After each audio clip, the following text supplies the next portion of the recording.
মারতে থাকে, নৃশংস নিষ্ঠুর আচরণ করা হয়েছে। উপরের 7 তলায় এখানে অনেক লোক।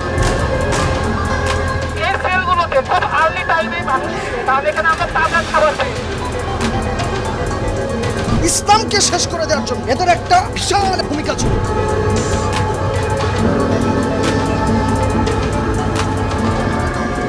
৩৬ মিন্টু রোড, সিটিটিসি ভবনের ৭ তলা।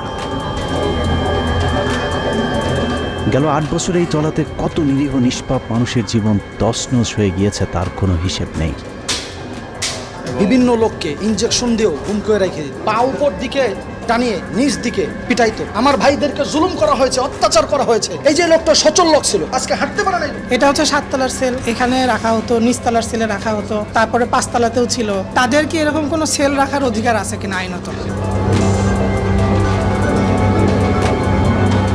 ২০০৯ সালে বর্তমান সরকার ক্ষমতায় আসার পর থেকেই বাংলাদেশকে আন্তর্জাতিক সম্প্রদায়ের কাছে জঙ্গি রাষ্ট্র হিসাবে প্রতিষ্ঠিত করবার নানা ধরনের পরিকল্পনা হাতে নেওয়া হয়। খুলনার খালিশপুরে নির্মাণাধীন একটি বাড়ি থেকে জঙ্গি সন্দেহে 10 জনকে আটক করা হয়েছে। পুলিশের বিশেষ অভিযানে চাঁদপুরের ফরিদগঞ্জে গোপন বৈঠকের সময় 7 জঙ্গিকে আটক করেছে পুলিশ। জামাতুল আনসার ফিল হিন্দাল সারেকিয়ার 3 সদস্যকে গ্রেফতার করেছে ডিবি পুলিশ। বাঁচলে গাজী হয়ে মরলে শহীদ হবে। সিরাজগঞ্জের শাহজাদপুরে জঙ্গি আস্তানা সন্দেহে একটি বাড়িতে অভিযান চালিয়েছে র্যাব। উদ্ধার করা হয়েছে অস্ত্র ও বোমা তৈরির সরঞ্জাম। দুর্গম এলাকায় অভিযান চালিয়ে 5 সদস্যকে আটক করেছে র্যাব। পাহাড়ে অভিযান চালিয়ে এ পর্যন্ত 2টি ভিডিও উদ্ধার করেছে র্যাব। প্রাথমিক জিজ্ঞাসাবাদে আমরা বেশ কিছু চাঞ্চল্যকর তথ্য পেয়েছি। শুধুমাত্র র্যাব এককভাবে জেএমবি, এবিটি এবং হিজবুত তাহরির 26 জন জঙ্গি গ্রেফতার করেছে। সরকারের এসব জঙ্গি নাটকে সবচেয়ে বেশি রক্ত দিতে হয়েছে এদেশের আলেম সমাজকে।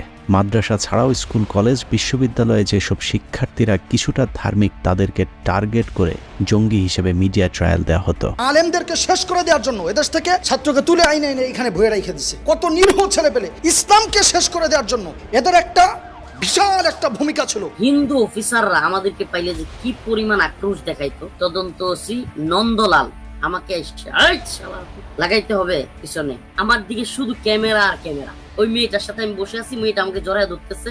আল্লাহ, আমার যে এত অসহায় লাগতেছিল নিজেকে। এর মধ্যে শুরু হয়েছে আরেক কাহিনী। একটা সিগারেট জ্বালায় নিয়ে আসছে, হাতে এইভাবে ধরায় দিচ্ছে, সিগারেটটা ফেলে দিছে, আমার গালি দিছে, এইভাবে এইভাবে একটা মারছে, চিৎকার করে কান্না করছে। আর একটা দোয়া করতেছিলাম, আল্লাহ তুমি হারুনকে একদিন আমাকে যেরকম উলঙ্গ করছে, আল্লাহ আল্লাহ হারুন এবং তারা যারা করছে, আল্লাহ এদেরকে তুমি এইভাবে লাঞ্ছিত করো। একজন আল্লাহর কাছে ক্ষমা পাবে না, আল্লাহ রসুলের কাছে জবাব দিতে পারবে না কেউ। এসব নাটকগুলোর অধিকাংশের স্ক্রিপ্ট প্রায় একই রকম। সব ক্ষেত্রেই গোপন সংবাদের ভিত্তিতে গভীর রাতে কোনো একটি বাড়িতে অভিযান চালানো হতো। রাতভর বাড়িটি ঘিরে রাখার খবর গণমাধ্যমে ব্রেকিং চলবার পর ভোর রাতে ঘরে ঢুকে কথিত জঙ্গি ধরে আনা হতো। পরদিন সকালে প্রেস ব্রিফিং হবে, সেই খবর আগের দিনই গণমাধ্যমে পাঠানো হয়ে যেত। পরদিন গণমাধ্যমে কি ব্রিফ করা হবে সেটাও সাজানো থাকতো আগের রাতেই। গোপন সূত্রের খবরে র্যাবের একটি দল রাত 3টা থেকে বাড়িটি ঘিরে রাখে। সকালে তারা বাড়ির ভেতরে অভিযান পরিচালনা করে। বিএনপি আমলের জঙ্গি আস্তানায় অভিযানগুলো সাংবাদিকদের জানিয়ে করা হতো, এমনকি বিভিন্ন টেলিভিশনের লাইভের মাধ্যমে দেখানোর সুযোগও হতো সেই সময়টাতে।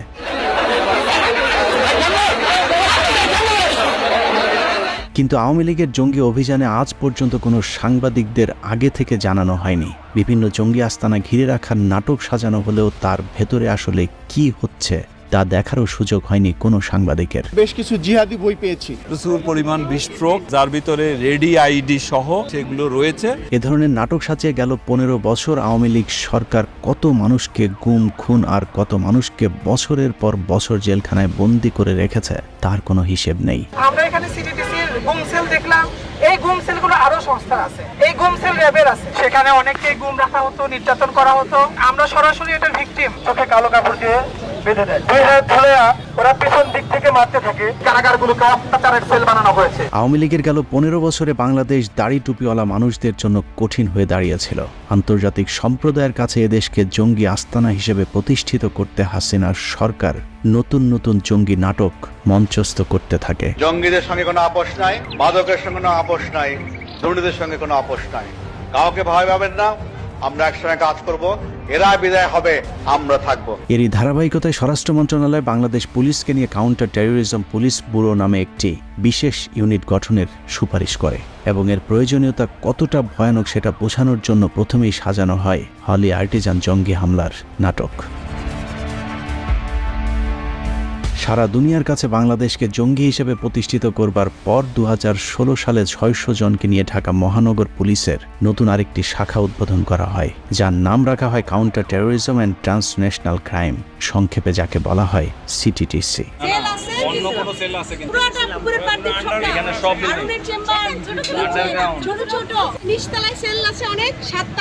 ইসলামী বইও পাইছি, কোরআন শরীফের কভার পাইছি, ছোট ছোট সেল যেগুলাতে কোনো জানালা নাই, উপরের 7 তলায় এখানে অনেক রুম। প্রথম দিকে পুলিশের বিশেষ এই শাখাটি খুব বেশি আলোচনায় আসতে না পারলেও 2021 সালে স্বরাষ্ট্র মন্ত্রণালয়ের উপসচিব ধনঞ্জয় কুমার দাসের স্বাক্ষরিত প্রজ্ঞাপনে পুলিশের উপমহাপুলিশ পরিদর্শক মোহাম্মদ আসাদুজ্জামানকে সিটিটিসির প্রধানের দায়িত্ব দেওয়া হয়। মূলত হকপন্থী আলেমদের বেছে বেছে জঙ্গি বানানোর পরিকল্পনা বাস্তবায়ন করতেই এজেন্ট ধনঞ্জয় তাকে এই পদে বসায়। গোল্ড স্মাগলার ধনঞ্জয়ের সাথে আগে থেকে আসাদুজ্জামানের ঘনিষ্ঠতা থাকায় ধনঞ্জয় কোটায় সিটিটিসি প্রধানের পদ পাগিয়ে নেয় সে। গ্রেপ্তারের পরে আরো ভয়ঙ্কর তথ্য পেয়েছি, বিদেশিও অনেক টিম এসে তাদের দেশে যে সকল এরকম বিকৃত মনা অপরাধী ছিল তাদের বিষয়ে তারা তথ্য নিয়েছে। ভারতীয় কোটায় দায়িত্ব পেয়ে একের পর এক সুপার ডুপার হিট সব জঙ্গি নাটক মঞ্চস্থ করতে থাকে আসাদুজ্জামানের সিটিটিসি। 2021 সালের পরে আজকে পর্যন্ত বাংলাদেশে কোনো ধরনের কোনো জঙ্গি হামলার ঘটনা ঘটে নাই। আমাদের জনগণ সচেতন হচ্ছে, সিটিটিসিকে এই জঙ্গিবাদ নিয়ন্ত্রণে সহায়তা করছে। বিদেশে বসে কেউ সরকারের সমালোচনা করলেও তাদেরকে টার্গেট করে নানা ধরনের গাঁজাখুরি গল্প সাজাতো আসাদুজ্জামান। Realme 55KSA@gmail.com এই ইমেল আইডি থেকে একটি হুমকি বার্তা আসে, যেখানে উল্লেখ ছিল 27 এপ্রিল তারিখে শেখ হাসিনাকে ভোর 4টায় গুলি করা হবে। বাংলাদেশ পুলিশের ক্ষমতা নেই এই হামলা ঠেকানোর। মহারণের সাক্ষী হবে 27 এপ্রিল। আসাদের সাজানো এসব নাটকগুলো সবই প্রায় একই রকম। দাড়ি টুপিওয়ালা লোকজনকে ধরে নিয়ে গুম করে রাখা হতো কয়েক মাস। এরপর গুম হয়ে থাকা আলেমদেরকে হঠাৎ করেই কোনো এক কথিত জঙ্গি আস্তানায় আবিষ্কার করা হতো। এসব নাটক করতে গিয়ে 1.5 মাসের শিশুকে পর্যন্ত হত্যা করেছে পাষণ্ড আসাদুজ্জামান। 10 জন জঙ্গিকে আমরা গ্রেপ্তার করতে সক্ষম হই। এর মধ্যে 4 জন পুরুষ, 6 জন মহিলা, সাথে 3 জন ছোট্ট শিশুও ছিল। সাংবাদিকেরা আসাদুজ্জামানের এসব গাঁজাখুরি গল্পকে কখনোই কোনো ধরনের যাচাই বাছাই না করে একপাক্ষিক খবর প্রচার করেছে। তাদের সেই মিথ্যা সংবাদের কারণে কত নিরীহ মানুষের পরিবার ধ্বংস হয়ে গিয়েছে তা একে একে বের হতে শুরু করেছে। বাথরুম প্রস্তাবখানা গেলে ওরা যে কয় মিনিট বলে দিবে, এই কয় মিনিটের মধ্যে আসতে হবে। লটকায়া কারেন্টের শর্ট দিয়া আমাকে তারা পিটানো শুরু করলো। আমাকে বলতেছে তুই একমাত্র সঠিক ধর্ম ইসলাম।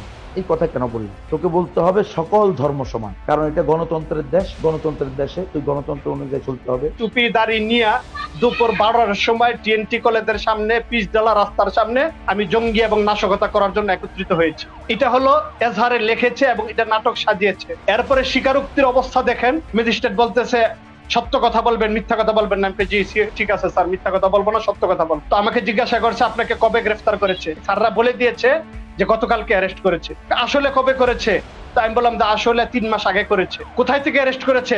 আমি বললাম স্যাররা তো শিখাই দিয়েছে টিএনটি কলেজের সামনে থেকে করেছে। তো ম্যাজিস্ট্রেট জিজ্ঞাসা আসলে কই থেকে করেছে? আমি গুলশান থেকে করেছে। সে বলে হুজুর রমজান মাস সূরা ফাতিহাটা পড়েন। আমি সূরা ফাতিহা পড়লাম। সূরা ইখলাসটা পড়েন। তো আমি সূরা ইখলাস পড়লাম। সে আমারে জিজ্ঞাসা আহমদ শফি সাহেবরে চিনেন কিনা, ওনার সাথে আপনার কি সম্পর্ক, ওহাবি সুন্নি কি, উপহাস করে সে এগুলো জিজ্ঞাসা করতেছে। আর সে লিখতেছিল কাউন্টার টেরোরিজম বা সিটিটিসি যে স্বীকারোক্তি দিয়ে দিছে কম্পোজ করে, সেটা সে হাতে লিখতেছিল। বাংলাদেশের সংবিধান অনুযায়ী কোনো ব্যক্তিকে তার অপরাধ প্রমাণিত হওয়ার আগ পর্যন্ত অপরাধী বলা যাবে না, যে কারণে আটক ব্যক্তিদের ব্যক্তিগত গোপনীয়তা রক্ষার বিধান রয়েছে। কিন্তু গেল 15 বছর ধরে দেখা গেছে এক অদ্ভুত দৃশ্য। মানুষকে ধরে নিয়ে যাওয়া হতো, তারপর তাদেরকে মিডিয়ার সামনে এনে হাজির করার পর কোনো ধরনের বিচার তদন্ত ছাড়াই বিচারকদের মতো করে তাদেরকে দোষী সাব্যস্ত করে তারপর গণমাধ্যমে প্রচার করা হতো, যা বাংলাদেশের সংবিধানের সাথে সাংঘর্ষিক। জামাতুল আনসার ফিল হিন্দাল শারকিয়ার বিরুদ্ধে সিটিটিসির অভিযান অব্যাহত আছে।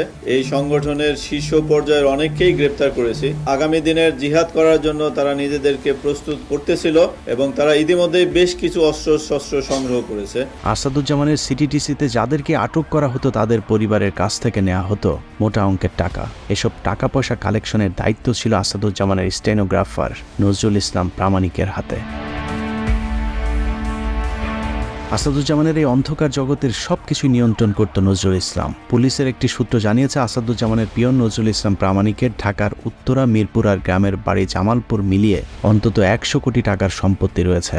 আর আসাদুজ্জামানের সম্পত্তির পরিমাণ কত সেটা হয়তো সে নিজেও জানে না। সারা রাত ব্যাপী প্রায় জিজ্ঞাসাবাদ করেছে। জিজ্ঞাসাবাদে আমরা তাদের সেই নতুন আস্তানার কথা জানতে পারি। তবে আমার আজকের আলোচনার মূল বিষয় তাদের সম্পত্তির হিসেব বের করা নয়। এই দুজনকে নিয়ে বিশেষ এই অনুষ্ঠানটির কারণ হলো তাদের দুজনেরই ফাঁসির আবেদন জানানো। শুধু একবার ফাঁসি নয়, এই দুজনকে কয়েকশোবার ফাঁসি দিলেও তারা যে অপরাধ করেছে তার শাস্তি শেষ হবে না। কারণ তাদের ব্যাপারে অনুসন্ধান করে যে তথ্য পাওয়া গেছে তা গা শিউরে ওঠার মতো।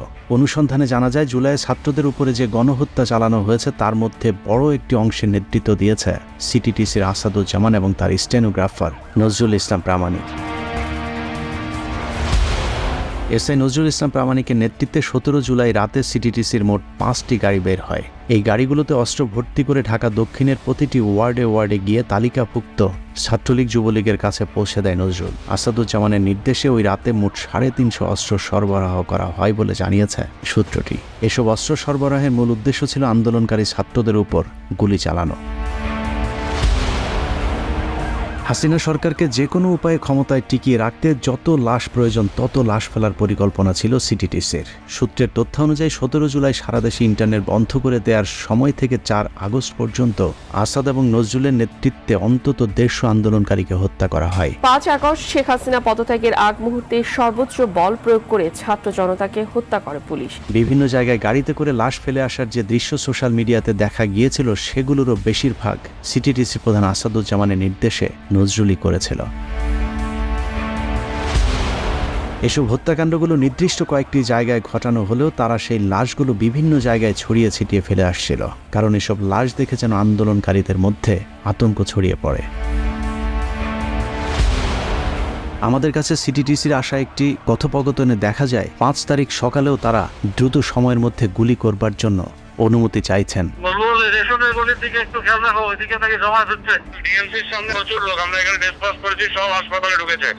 হাসপাতাল ক্লিয়ার করে দিলে ইউনিভার্সিটি ক্লিয়ার থাকবে, একটু বলবেন স্যারকে।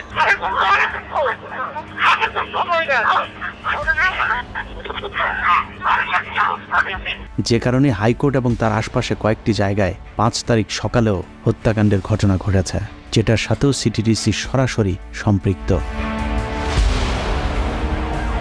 হাসিনার উপর ক্রমাগত আন্তর্জাতিক চাপের বিষয়টি সবার কাছে গোপন রাখায় পুলিশ মনে করেছিল 2013-14 সালে বিএনপি জামায়াতের ব্যাপক আন্দোলনের পর যৌথ বাহিনী দিয়ে নির্বিচারে বিএনপি জামাত নিধন কিংবা হেফাজতের রাতের মতো গণহত্যা চালিয়ে এবারের আন্দোলনকেও থামিয়ে দেওয়া সম্ভব। যে কারণে 4 তারিখ রাতেও আসাদ নজরুলদের পরিকল্পনা ছিল 5 তারিখে ব্যাপক গণহত্যা চালানো, কিন্তু হাসিনা পালিয়ে যাওয়ায় সেটা আর সম্ভব হয়নি। যদিও 5 তারিখ বিকেল পর্যন্ত আসাদুজ্জামান চেষ্টা করেছেন সরকারকে কিভাবে সহায়তা করা যায়, কিন্তু পরিস্থিতি অনুকূলে না থাকায় আসাদুজ্জামান গা ঢাকা দেয়। যদিও তার সহকারী এসআই নজরুল ইসলাম 5 আগস্টের পরেও অনেকবার তার কর্মস্থলে দেখা গেছে।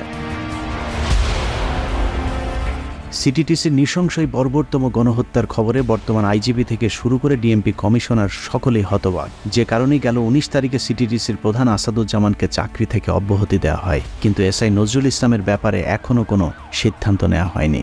নাগরিকের বিচার হবে বিচার ব্যবস্থায়, আদালতে বিচার হবে, কেন একজন নাগরিককে তার পরিবারের কাছ থেকে গুম করা হবে? এই সমস্ত অফিসারদেরকে অবশ্যই পদত্যাগ করা উচিত, তাদেরকে বরখাস্ত করা উচিত এবং তাদের উপযুক্ত শাস্তি বিধান করা উচিত। যে কারণে যেসব পুলিশেরা তাদের এসব নৃশংসতা দেখেছেন তারা দাবি করেছেন সিটিটিসির প্রধানকে শুধু চাকরি থেকে অব্যাহতি নয়, দ্রুত সময়ের মধ্যে তাকে গ্রেফতার করে ফাঁসিতে ঝুলাতে হবে। আমাদেরকে যদি বলতো শেখ হাসিনা পালাই যাচ্ছে, তোরা পথ ছেড়ে দিয়ে তোরা চলে আয়, এই কথাটা তারা আমাদেরকে কখনো বলে নাই। আমরা জনগণের বন্ধু হতে চাই, জনগণের সঙ্গে আমরা কাজ করতে চাই। সেই সাথে আসাদুজ্জামানের স্টেনোগ্রাফার মোহাম্মদ নজরুল ইসলাম প্রামাণিককেও চাকরি থেকে অব্যাহতি দিয়ে তাকেও দ্রুত সময়ের মধ্যে গ্রেফতার করে বিচারের আওতায় আনার দাবি তাদের। আমরা সুষ্ঠু পুলিশ চাই, সুষ্ঠু অফিসার চাই। এটি সময় লাগবে, আপনার পরিচ্ছন্ন পুলিশিং দেখতে পাবেন, নিউ ফেস দেখতে পাবেন। যাদের আস্থার সংকট বলছেন এনারা থাকবেন না। মনে রাখতে হবে জুলাইয়ের গণহত্যায় শহীদদের রক্তের বিনিময়ে এদেশ দ্বিতীয়বারের মতো স্বাধীন হয়েছে। তাদের বুক থেকে যারা রক্ত ঝরিয়েছে, যারা হাজারো শহীদের মায়ের বুক খালি করেছে, তাদের কাউকেই 1 ইঞ্চি ছাড় দেওয়ার কোনো সুযোগ নেই। আল্লাহ হাফেজ।